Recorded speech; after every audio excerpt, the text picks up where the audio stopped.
Hey there, I'm Danny, and in today's video we're going to be making copperheads and circle heads. This is something I planned on making after the rivet hanger video, and I'm just now getting around to it. Let's check it out.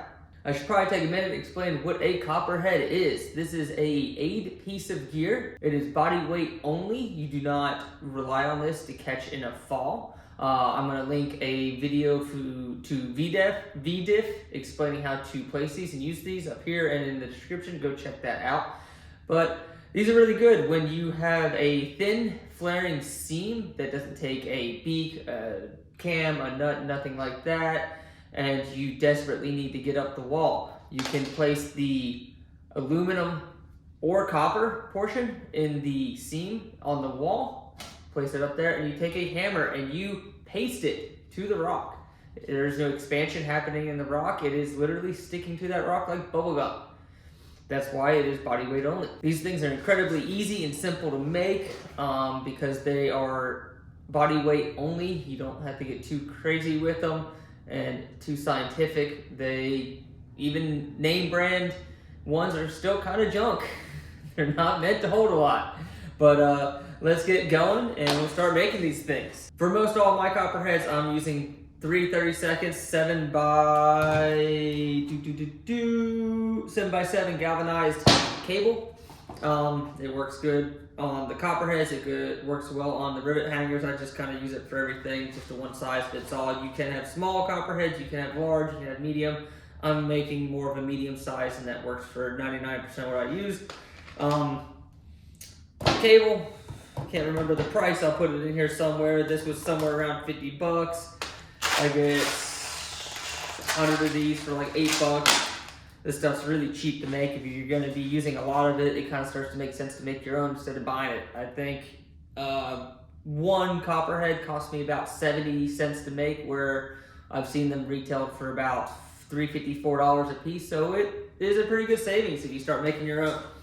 But really all you need is the tool, the cable, and the swages. I only have aluminum with me. I don't have any copper.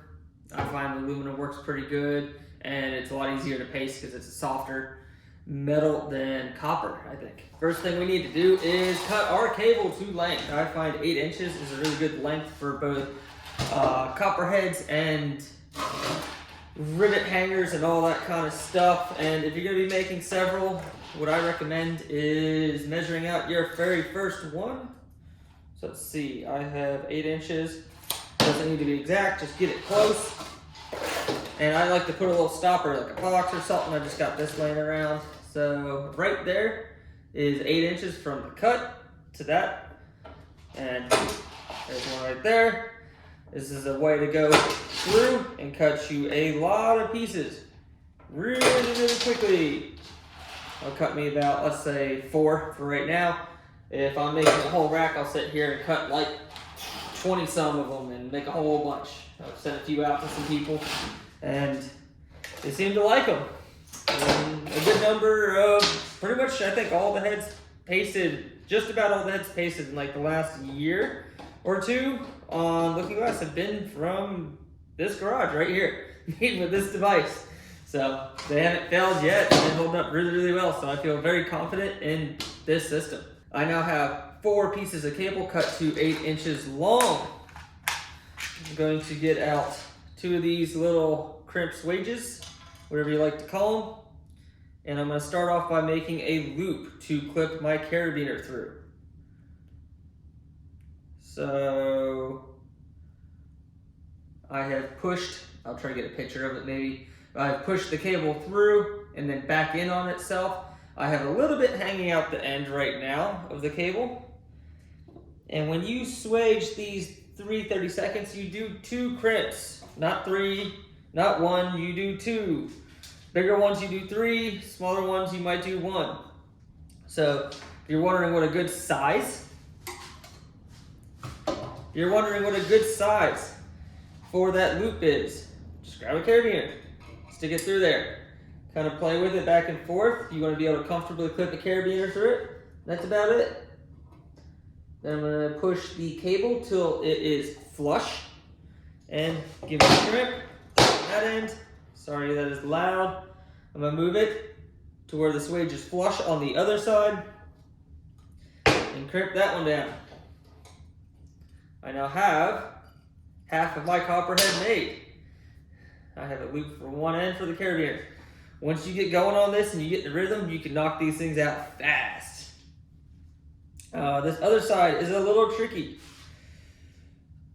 Scott with Scott's Big Wall Gear taught me a trick. So, just like the first side, I have the second one placed through on a loop, and I'm going to put it in the jaw.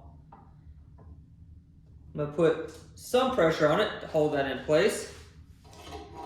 It's a little tricky, but I'm going to attach carabiner to the first loop we crimped already, and I'm going to use that to pull this loop back down and tight because I don't want any sticking out. I don't want no loop on that end. I find leaving the tail about halfway in the swage before you pull this thing tight helps a little bit because it's going to pull through on you. And I'm using that carabiner on that loop, pull it tight, pull it tight. I got a little extra hanging out. I haven't practiced this in a while. It's okay, it doesn't make it any weaker. I'm going to do 2 crimps on that one. That one doesn't really matter because I'm going to paste it. So, that is our copperhead made. The only thing I don't like about it is the tails hanging out. That can catch on my finger, my glove, my pants. It's a little annoying. It won't stop it from being pasted. It won't make it any weaker. Just like try to take a little pride in your work. And usually once I get 2 or 3, about 2 done, I get it dialed in and I start doing much, much better. You can get really elaborate. You can do, so this is a single head. You can do a double head where you have 2 crimped on top of here. You can do all kinds of crazy things. That is a standard copperhead. We are now going to make ourselves a circle head. I got another piece of wire, 8 inches long, 2 swages as before. I'm going to put the first one on and just put it in the middle and let it stay there. I'm not going to worry about it right now. And I'm going to feed the wire through this swage and loop it back around to make a circle. I'm going to let the 2 ends of wire hang out. I'm not going to worry about it too much right now. Put that swage in there, get it flush on one end, get it snug, and now that it's snug and the tool is holding this in place, I can sit here and I can push the wire till it's flush on the ends and not hanging out. There's one end crimped. Push it over till the other end is crimped. We're making just a standard circle head. 2 crimps right there. Now, the 2 ends of wire joined in this one, and this one's just free moving. We don't want it to be free moving. We want to kind of lock it down in one spot. We don't want to be straight across, because when we place it, we don't want our carabiner pulling on that swage. We're going to do it 90 degrees off. And we're going to give it 2 crimps just to kind of hold it in place. That second one I crimped is a double barrel. It has 2 holes for 2 portions of cable to go through. We only got one going through. It doesn't matter because once this thing's pasted, it's going to be locked down on the cable anyways. So now we have a standard copperhead. We have a circle head made. Let's make a duck bill. We're going to get 2 swages again. We're going to slide one on in the middle. Forget about it for the moment. Take the cable and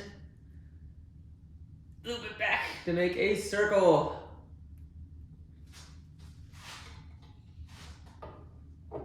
No big surprise here. Get it in, get the ends flush, crimp, and move and crimp. That locks the cable together. Now I'm going to move over to my vise here. You know what, actually, I'm going to just use a standard pair of channel locks to show you this. I recognize not everyone has a vise, so I think I can use the very end of the tool to pinch down on it. I definitely think the vise, oh yeah, that's going to work. I definitely think the vise has a cleaner look to it and is a little bit quicker and more straightforward to use. I should have started with this.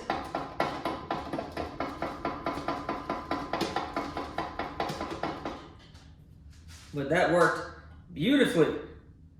We now have ourselves a duckbill. This is really good for horizontal seams where you have to get just a little bit deeper in there to get this into place well. So this 3/32 cable I find works good for almost everything I come across. I have seen a few spots where instead of a 3/32 cable, you got a big beefy boy like this, which is an 1/8 inch cable. And this is a big, massive head. And these things tend to last a really long time. I usually carry one on my rack, just in case. And the other 5 or 10 that I carry are this size. I have yet to need to place one of these. I am not looking forward to the day when I do have to place one because my arm is going to be dying.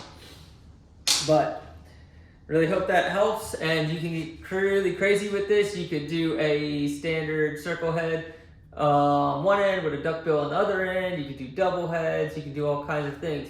Hopefully this helps you decide if you want to make your own copperheads, circle heads, rivet hangers.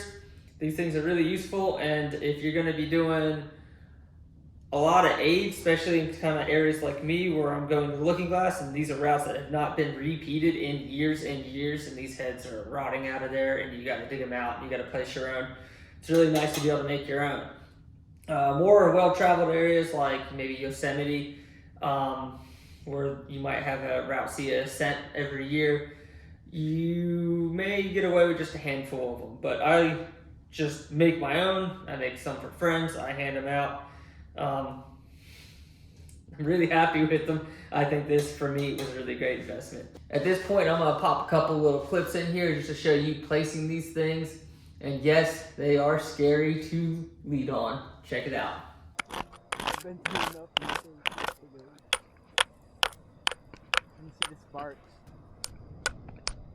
Pasting heads on lead is scary. Scary. Scary, scary, scary, scary, scary. I hope you enjoyed all that. I haven't done a DIY garage build video in a while. These things are pretty simple and straightforward to make. I hope you enjoyed it. We'll see you on the next one.